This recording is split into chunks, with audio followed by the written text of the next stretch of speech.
Irmão, Jó capítulo 2, versos de 1 a 10, é o texto que eu vou ler agora, e nós vamos meditar. Eu estou trazendo o seguinte título: a mãe mais sofrida da Bíblia. Então esse é o título que eu trago hoje para a nossa meditação, não é? E a gente vai ler esse texto todo para compreender um pouquinho da realidade dessa mãe, que para mim é a mais sofrida da Bíblia. Diz assim a Bíblia, Jó 2, de 1 a 10. No dia em que os filhos de Deus vieram apresentar-se diante do Senhor, veio também Satanás entre eles apresentar-se diante do Senhor. Então o Senhor perguntou a Satanás: de onde você vem? Satanás respondeu ao Senhor: de rodear a terra e passear por ela. E o Senhor disse a Satanás: você reparou no meu servo Jó? Não há ninguém como ele na terra. Ele é um homem íntegro e reto, que teme a Deus e se desvia do mal. Ele ainda conserva a sua integridade, embora você me incitasse contra ele para destruí-lo sem motivo. Então Satanás respondeu ao Senhor: pele por pele, um homem é capaz de dar tudo o que tem pela sua vida. Mas estende a tua mão e toca nos ossos e na carne dele, para ver se ele não blasfema contra ti na tua face. Então o Senhor disse a Satanás: você pode fazer com ele o que quiser, mas poupe-lhe a vida. Então Satanás saiu da presença do Senhor e feriu Jó com tumores malignos, desde a planta do pé até o alto da cabeça. Jó, sentado em cinza, pegou um caco de barro para com ele raspar as feridas. Então a mulher dele disse: você ainda conserva a sua integridade? Amaldiçoe a Deus e morra. Mas Jó respondeu: você fala como uma doida. Temos recebido de Deus o bem, por que não receberíamos também o mal? Em tudo isto, Jó não pecou com os seus lábios. Eu li esse texto para que a gente situe este evento que motiva o sermão desta noite, naquela linha que segue sempre em um livro da Bíblia. Nós estamos quase terminando, não é? Falta aí talvez eu não sei, mas acho que uns 20 sermões, no Velho e no Novo Testamento. E aí, aqui aparece a mulher de Jó. Esta é a segunda provocação do inimigo com Deus. Teve a primeira no capítulo 1, e aí Jó perdeu família, os filhos, perdeu bens, perdeu tudo, e agora vem uma segunda. Jó não blasfemou, não desonrou a Deus, e aí Deus foi falar para o diabo: aí está vendo? Ele continua íntegro, me adorando. E aí o diabo diz: mas também o que ele perdeu, não é? Perder filhos, problema nenhum não. Eu estou aqui agora confabulando. Perder também os bens. Agora toca na vida dele, na pele dele, na saúde dele. E aí você vai ver como é que vai ser. Aí Deus falou: então pode tocar, você está liberado, mas poupe-lhe a vida. E aí ele foi tomado de enfermidade terrível. E aí nesse momento a mulher de Jó, segundo essas versões que temos, não é? E o que nós temos de certa forma firmado em nossa memória, é de que ela falou: se amaldiçoa seu Deus e morre. E ele então responde para ela, e a partir desse texto então ele responde para ela, né? Você fala como uma louca, não é? De modo nenhum, eu não vou fazer isso. Deus pode fazer o bem quanto o mal. Então a mãe mais sofrida da Bíblia vem a partir daqui. Por quê? É a única vez que essa mulher é citada na Bíblia. É impressionante, não cita em lugar nenhum, ninguém mais citou, nem no próprio livro ela é citada. Esta mulher é uma mulher, de certa forma, eu diria, injustiçada. O pastor Josias Porto, já de saudosa memória, conheceu o pastor Eldo, lá de Paraty. Ele escreveu um livro, Põe-te no Meu Lugar. Este é o nome do livro, muito interessante. Ele pregou aqui há tempos atrás, no mês da família, no congresso da família, ele pregou, ele era psicólogo também, e ele descansou no Senhor recentemente, depois que adquiriu um câncer. Um homem de Deus, pastor Josias Porto, neste livro, diz assim, e ele trabalhou no livro Põe-te no Meu Lugar, a partir da perspectiva da mulher de Jó. Ele diz assim: mesmo antes de conhecer a Bíblia, eu já ouvia falar sempre de forma muito pejorativa na mulher de Jó. Essa mulher de apenas uma sentença, mas com uma história rica e desafiadora, tornou-se a minha grande inspiração e motivação para fazer esta obra. Penso ser a mulher de Jó uma das mais mal faladas de toda a história da humanidade. Já ouvi centenas de estudos, mensagens, conferências, palestras, já participei de seminários, simpósios, já li vários escritos sobre a vida de Jó. Nunca ouvi uma só palavra sobre essa mulher que não fosse de julgamento e condenação. Pastores, padres, conferencistas e palestrantes demonizam-na de forma a torná-la o mais expressivo exemplo daquilo que não se deve imitar, daquilo que é repugnante e desprezível. Essa mulher inspirou-me a escrever este livro. Inspirou-me a escrever este livro porque vejo nela uma das pessoas mais injustiçadas de toda a história humana. Ela é a pessoa que expressa de forma mais clara e contundente alguém que é julgado e condenado sem que se leve em conta toda a história. Os críticos e juízes dessa mulher não se dão conta de quem ela era antes da tragédia e quem ela veio a ser depois da tragédia. Julgam-na apenas por uma frase, uma sentença, jogando no lixo a história, toda a sua vida. Olha só, quando eu li este livro, eu também fui despertado para a mulher de Jó. E por incrível que pareça, olha, eu já busquei em tudo. Pastor El depois pode me assessorar. Pastor El trabalha com a questão de edição de livros. É um revisor, não, é o redator. Como é que é? Produtor. E tem outro nome também lá também. Então ele faz isso em muitos livros, muitas Bíblias. Você não tem ideia do que ele tem feito aí no reino de Deus. Ele pode até me assessorar. Eu não encontrei quase nada, Moisés, sobre a mulher de Jó, pastor Glédio, quase nada. E eu tenho uma crise danada, que às vezes eu lendo a Bíblia, me causa assim, umas ideias, a minha mente vai voando, alguma coisa que surge, eu falo, eu vou ver o que alguém diz. Aí eu procuro todos os que eu tenho, né, e com toda a humildade eu tenho alguns lá, comentários e outros estudos também. Aí quando os que eu tenho e não me atenderam, aí eu tento ver na internet, eu vou para lá também, e algumas vezes eu não encontro quase nada sobre aquilo que eu desejava. Isso mostra como é que a Bíblia é uma fonte inesgotável. E a de mulher de Jó eu não encontrei quase nada. Impressionante. Comentários assim muito bons, pessoas muito piedosas, mas ninguém fala nada sobre a mulher. E aí, quando eu estava pensando em Jó, eu tenho uma série em Jó, já preguei aqui na igreja, pregar sobre ele seria fácil, mas eu falei, eu vou falar sobre essa mãe, e para mim a mãe mais sofrida de toda a Bíblia. E olha, não se espantem não, mas eu aprendi uma coisa também nesse processo, curioso, e não vai ser aqui tema dominante para nós.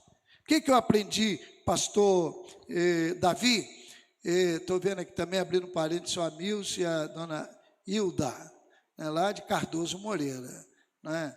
Estão aqui os pais da Joilma e da Joelma, né? E que alegria tê-los aqui. Mas o que eu aprendi? Eu fui aprender que, por exemplo, o verbo que aparece ali no amaldiçoar, ele na verdade é abençoar. Olha que coisa doida. É o verbo barar. Não é barar que está lá em Gênesis, criar. É o verbo barar, se a pronúncia é essa, barar, que João Marcos, daí outros também podem me ajudar. Então, é semelhante com barar, criar. Esse verbo é traduzido como abençoar. Ele não é traduzido como amaldiçoar. E na maioria das vezes ele aparece como abençoar, mas também aparece como amaldiçoar. Eu não vou entrar na polêmica por que foi aqui traduzido como amaldiçoar. E não poderia ser abençoar. Há alguns que argumentam que não faz sentido. Por exemplo, Jó depois vai dizer como uma louca você fala. Mas é mais ou menos como se ela dissesse assim, olha, abençoa a Deus e morre. No sentido de adorar, não que a criatura vai abençoar o Criador. O menor não abençoa o maior. O menor recebe a bênção do maior. Mas a ideia é de adorar. Eu sei que é uma polêmica, isso aí pode demandar discussões, mas esse verbo é assim. E também foi traduzido como amaldiçoar em outro lugar, no capítulo 1, por exemplo, do livro. Mas eu fiquei curioso. Será que isso aí não tiraria também essa peça dessa mulher que foi marcada por esta expressão, não é? De alguém que deu um conselho ruim ao seu esposo e ficou marcada em toda a história? Será que de repente ela não pensava em algo bom? Eu cheguei a cogitar, será que era a ideia assim, olha, adore a Deus e dá um fim na sua vida? Mas segundo alguns não seria isso, porque esse conceito aí de praticar isso não era certamente adotado por ela. Aí vem a opção de coisas, como vem também outras leituras sobre essa figura histórica que está aí neste livro. E o que eu quero fixar hoje é sobre esta mulher e por que para mim ela é a mais sofrida mãe da Bíblia. Por quê? Nós vamos ver. Você preste atenção, por exemplo, quando o texto diz amaldiçoa a Deus e morre, e que Jó, de maneira incisiva e forte, replica e condena, se você olhar o capítulo 3, Jó amaldiçoa indiretamente a Deus. Indiretamente, ou se você quiser considerar diretamente, ele faz isso, e ele não morre.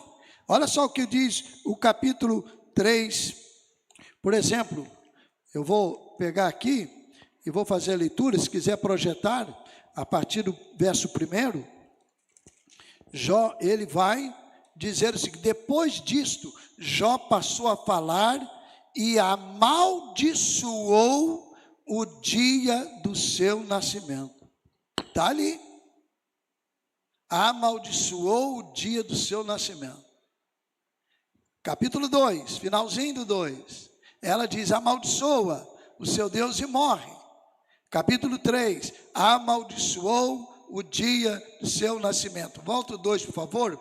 E Jó disse, pode seguir, pereça o dia em que eu nasci. Pode ir seguindo. E a noite, não, perdão, eu não li. E a noite em que se disse, foi concebido um homem. Pode seguir. Que aquele dia se transforme em trevas. E Deus lá de cima não se importe com ele, nem resplandeça sobre ele a luz. Que as trevas e as sombras da morte se apoderem desse dia, que uma nuvem habite sobre ele, que tudo que pode escurecer o dia o espante. Vai mais, aquela noite que dela se apoderem densas trevas, que ela não se alegre entre os dias do ano, nem na conta dos meses, nem entra na conta dos meses. Sim, que seja estéril aquela noite e dela sejam banidos os gritos de alegria. Vai continuar. Jó começou a lamentar e blasfemar do dia que nasceu. Eu não sei porque também que a gente acabou criando uma marca. Eu não estou com isso também querendo diminuir a pessoa de Jó, mas que uma marca que Jó era o paciente. Não, teve um momento que ele, e teve um momento no livro, quando eu preguei sobre ele, eu falei aqui, tanto é que ele no final, ele de certa forma se entrega, né? Ele reconhece, ele faz algumas perguntas a Deus, e Deus faz 74, se não me falha a memória, perguntas a ele, e ele reconhece que ele falou o que não devia falar, ele reconhece que ele agiu como não devia agir, e ele cresceu naquele evento. Mas a ele é atribuída uma ideia de herói, de um vencedor, mas a ela não, uma mulher que ficou marcada por isso.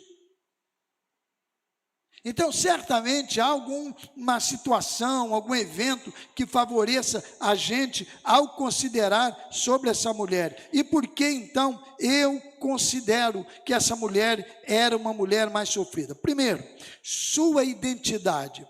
Quem era essa mãe? Uma mulher sem nome identificado. Era comum na cultura. Mas a Bíblia identifica o nome de muitas mulheres. A Bíblia identifica o nome de muitas outras mães. Ela não aparece. Não tem nome, não é identificada. Então a sua identidade é negada, ela é apenas identificada como a mulher de Jó. Ela só aparece na narrativa do livro de Jó, e em nenhum outro lugar da Bíblia aparece, nem mesmo no drama que Jó experimenta, ela não aparece mais, ela não está ali no cenário. Impressionante é quando termina o livro, depois de toda aquela caminhada dramática, dolorosa, termina o livro, diz assim, verso 12 do último capítulo, 42, o Senhor abençoou o último estado de Jó mais do que o primeiro. Ele veio a ter 14.000 ovelhas, o dobro que tinha, 6.000 camelos, o dobro, 1.000 juntas de boi e 1.000 jumentas, o dobro. Também teve outros 7 filhos, aí não é dobro, e 3 filhas.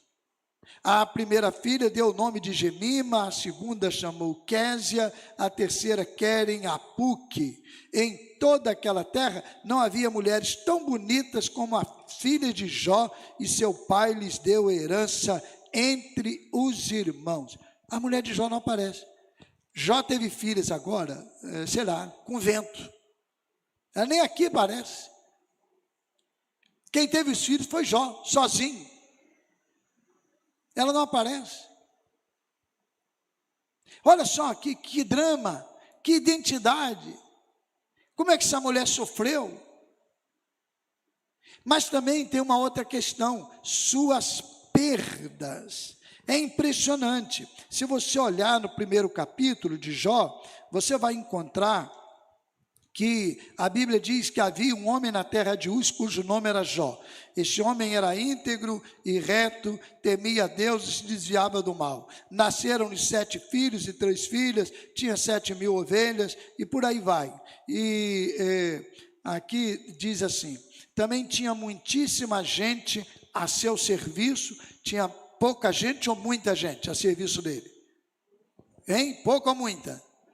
Fala bem alto. Muita gente a seu serviço. De maneira que este homem era o maior de todos os do Oriente. A versão que diz assim, o mais rico de todo o Oriente. Então veja bem, essa mulher era a mulher mais rica do Oriente. Concordam? Ela era esposa do homem mais rico do Oriente. Ela era a mulher mais rica do Oriente. De um dia para o outro, ela deixou de ser a mulher mais rica do Oriente para ser a mais pobre. Perdeu tudo. Ela comandava servas a seu serviço. Ela podia determinar o que comer e o que servir para a família, para as pessoas, para os amigos. A fartura fazia parte da sua vida, do seu dia a dia. Agora, no lugar de fartura, vem faltura, falta tudo. Faltura é um neologismo, mas concebível. Passou a faltar tudo, tinha tudo, de um dia para o outro não tem nada. Essa mulher perdeu os bens, perdeu a riqueza, perdeu a posição. Certamente ela pensava assim um dia à tarde, sabe a coisa? Eu vou lá no shopping passear um pouco. Eu vou comprar o que eu quero, tinha dinheiro. Vocês entendem, não tinha shopping naquela época. Mas ela tinha dinheiro. Mas você pensa que não tinha vestido bonito naquela época, não? Tinha muito, gente. Aquela região lá, né? Aquilo lá é um negócio de doido, né? Segundo quem entende aí. Então ela podia comprar, ela podia fazer tudo. Aí de um dia para o outro perde tudo. Mas ela, além disso, essa mulher, nas suas perdas, de um dia para o outro, perdeu 10 filhos. Olha, eu imagino que é os pais perderem um filho. Mas eu imagino que é muito pior a mãe perder um filho. Hoje de manhã eu falei sobre isso aqui, ano passando, o sermão Provérbios para a Família, que a relação de mãe e filho é um negócio de doido. É uma coisa inimaginável. Então você imagine a mãe. Olha, se ela perdesse um, já era um sofrimento, mas ela teria 9 para consolar, 9 para estar ao lado dela, 9 para entretê-la com os trabalhos, com as atividades. Não, ela perde todos eles, de uma hora para outra. Então essa mulher teve uma perda muito grande. De um dia para o outro, ela perdeu um marido saudável, viril, e ficou com um moribundo, um caco, dentro de casa, de uma hora para outra. Você imagina o que é isso? Quanta perda na vida daquela mulher. De uma hora para outra, ela perdeu a presença das amigas, né? Aquelas amigas interesseiras, não são todas, provavelmente. Mas, num contexto de riqueza, há muita gente que se aproxima pela relação com o poder, com as condições, com as facilidades. Eu liguei para um ex-prefeito de Cabo Frio faz muito tempo, no dia 1º de janeiro de um ano, e dia 31 já nem faz mais nada mesmo, mas ele já tinha deixado o seu cargo. E ele me disse, é o único telefonema que eu recebi hoje, de pessoas que não são da família. E ele nem era íntimo meu. Como a maior parte deles aí não é íntimo meu. Não sei nem onde mora, um ou outro que eu sei, porque me avisam. Mas, logo depois também, houve alguma informação na imprensa, de que o Natal dele, naquele ano, tinha sido com a casa vazia. Todos os outros anteriores, a casa com mais de 100 pessoas. Essa mulher, então, certamente tinha visitas, tinha amigas, tinha amigos, próprio Jó também. De uma hora para outra, ninguém mais. Não tem comida, não tem dinheiro, não tem poder, até está doente. Só mesmo aqueles que amam, que são íntimos, que vão lá. Essa mulher, de uma hora para outra, perdeu tudo. Suas perdas foram significativas. Terceiro lugar, porque essa mulher é a mãe mais sofrida, sua imagem, como ela é vista, eu já sinalizei na introdução, é vista como uma louca, como uma insensata, uma mulher doida. Essa expressão foi tomada e deixou-a marcada, a estigmatizou. Um estigma foi jogado sobre ela, e ela é vista assim até hoje. Não é citada com bens, com valores, com coisa valiosa. Ela perdeu tudo isso. Agora, como essa mulher, essa mãe, pode ser vista? Veja só, como uma mulher perseverante. Onde está a exaltação de sua perseverança aqui no texto de Jó, ou então em outro texto da Bíblia, ou então em outra situação? Não tem, mas ela era perseverante. Não há informação que ela tenha abandonado Jó. Não há informação que ela tenha dado pé, não. Ela perseverou ali junto, firme. Ela continuou. Ela não voltou. Ela permaneceu perseverante, cumprindo o seu papel. Ela ficou ao lado do marido o tempo todo. Quem cuidou de Jó no momento da dor, do sofrimento, da enfermidade? Ele não tinha plano de saúde, não tinha home care, ele não tinha apoio. Aquela mulher acompanhou todo o drama, de boca fechada, no silêncio, sofrendo. Sua identidade não é o que a cultura registrou e fixou na mente das pessoas.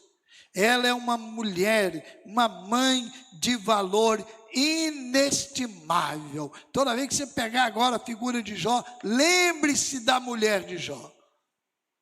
Lembre-se dela.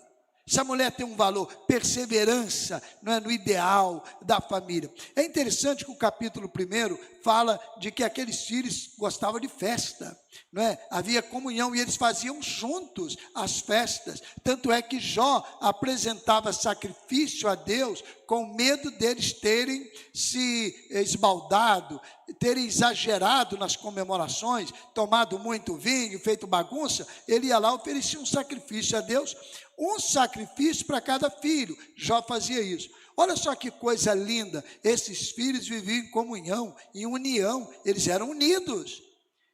E isso certamente tem o dedo dessa mulher. Não tem apenas o dedo de Jó, tem o dedo daquela mulher que estava ali também cooperando para a edificação daquela casa, daquela família.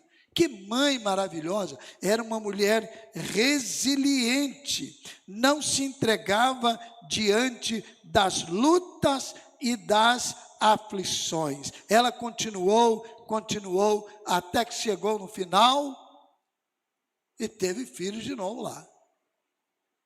E é interessante que não houve filhos em dobro, mas os animais, as posses, tudo em dobro. Eu imagino, por que não foi em dobro? Sabe por quê? Porque vida não é contada com número, vida não é contada como um objeto. Então ele tinha 7 filhos, 3 filhas, Deus deu de novo esse mesmo número de filhos a eles. Era uma mulher resiliente, perseverante, estava ali, cumprindo o seu papel, prosseguindo. Eu acho uma injustiça isso não está registrado. Eu sei que pode ter outros planos, eu não sei, não estou aqui fazendo juízo, mas eu acho injusto nós não olharmos para essa mulher como um exemplo de quem perseverou, foi resiliente, amou, lutou, continuou e foi abençoada no final e não teve seu nome identificado e não é celebrada. Eu nunca vi nada, como já disse no início e até agora, sobre essa mulher. E eu quero encerrar. Quero encerrar destacando aqui o que a gente pode aprender, o que as mulheres podem aprender, mas o que nós homens também podemos aprender. O que nós podemos extrair? Minha irmã, meu irmão, olha, não se preocupe com o registro que fazem a seu respeito. Se for um registro positivo, louve a Deus, mas não fique muito cheio com aquilo, não. Se for um registro negativo, louve a Deus, mas não se abata. Procure ver se o registro tem algum respaldo, alguma relação que você possa melhorar. Mas também não aceite aquilo. Sabe por quê? Às vezes os registros são impiedosos. Vocês já viram no mundo aí como é que é na vida social, de modo geral? Envolvendo política ou também poder, isso tudo. O sujeito, numa hora, é um Deus. Daí a pouco é um demônio. Já viu torcida de futebol? O técnico é o melhor do mundo. Daí a pouco é o pior. O cara desaprende numa semana. O cara desaprende numa partida. É a Copa do Mundo agora aí e desaprende numa partida. Sabe por quê? Esses registros não são totalmente... Ué, pastor, mas aqui está na Bíblia. Não, a Bíblia só registra esse fato. Eu não sei por que ficou assim. Isso é com Deus, os registros ali. Mas a gente precisa estar atento. É como Deus nos vê. Como que eu sou para Ele. De repente, para alguém, eu tenho um conceito. Mas não é o conceito verdadeiro. Eu posso sim, no relacionamento, ter uma preocupação para que aquilo seja, de certa forma, resolvido, mas eu preciso ter consciência. Não é? O que Deus pensa de mim? E olha, Deus não pensa algo ruim a seu respeito. Não importa. Não importa se seu nome está na frente dos empreendimentos, se seu nome está em foco todo dia, se seu nome está na imprensa ou não, não importa. O que importa é que Deus vê você como alguém que é amado por Ele e celebrado por Ele. Segunda aplicação, permaneça firme, independente do que está acontecendo, porque o final da história é mais importante do que o trajeto percorrido. No trajeto podemos enfrentar problemas e lutas, podemos enfrentar dificuldades, podemos enfrentar aflições, não importa, o final da história, Deus vai se revelar como abençoador pleno e completo. E as dores do processo, as limitações do processo, as dificuldades do processo, tudo do processo contribuiu para que a gente amadurecesse. Então não despreze o processo, não despreze o trajeto, não despreze nada. Valorize na sua relação com Deus. Ah, que mulher maravilhosa, a mulher de Jó. Um dia eu quero encontrar com ela no céu. E eu quero conversar com ela. E eu quero dizer para ela, olha, durante muito tempo eu considerei você também como uma louca, como uma insensata. Mas um dia Deus abriu os meus olhos. E eu pude ver em você qualidades que nem sempre são percebidas. Procure perceber isso. Não marque as pessoas por um momento, por um evento. Não crie muros, não crie barreiras. Mas abra o coração para ver no outro aquilo que nem sempre os registros estão identificando e deixando para você. É assim que Deus faz com a gente. É assim que Deus faz com a sua história. Deus é capaz de mudar histórias. Deus é capaz de reescrever histórias. E ainda que dentro do conceito humano seja um conceito negativo, Deus vê com os olhos positivos e abençoadores. Você crê nisso? Amém? Fique em pé, vamos celebrar o Senhor. E eu quero convidar você agora a entregar ao Senhor a sua vida, a entregar a sua caminhada, a entregar o seu destino, a entregar a sua luta, a entregar, quem sabe uma dor que você experimenta, entregue para Deus. Quem sabe algo que você está vivendo no momento, entregue para Deus. Jó era um homem íntegro, amava a Deus, não é? Ele tinha relacionamento com Deus, era um homem justo, temente a Deus, não praticava coisa errada, diz a Bíblia. Mas este homem sofreu, a sua esposa sofreu, seus filhos sofreram, mas Deus foi conduzindo tudo. Então entregue para Deus suas dores, e Deus vai cuidar de tudo, para a honra e glória do nome dele. Enquanto cantarmos este hino, que a gente vai ser dirigido agora, se você quiser vir orar nesta oração agora, sai do seu lugar e vem aqui. Nós queremos orar com você. Qualquer que seja uma situação que você queira colocar, apresentar a Deus, quem sabe uma decisão, vem aqui, em nome de Jesus, nós vamos orar por você, pela sua casa, pelos seus projetos, pelas suas lutas, pela sua família. Nós vamos dizer para Deus: Deus, ajuda-nos. Sai do seu lugar e venha, se você quiser, em nome de Jesus. E Deus vai continuar orientando você e cuidando de você. Pode sair e vir em nome de Jesus.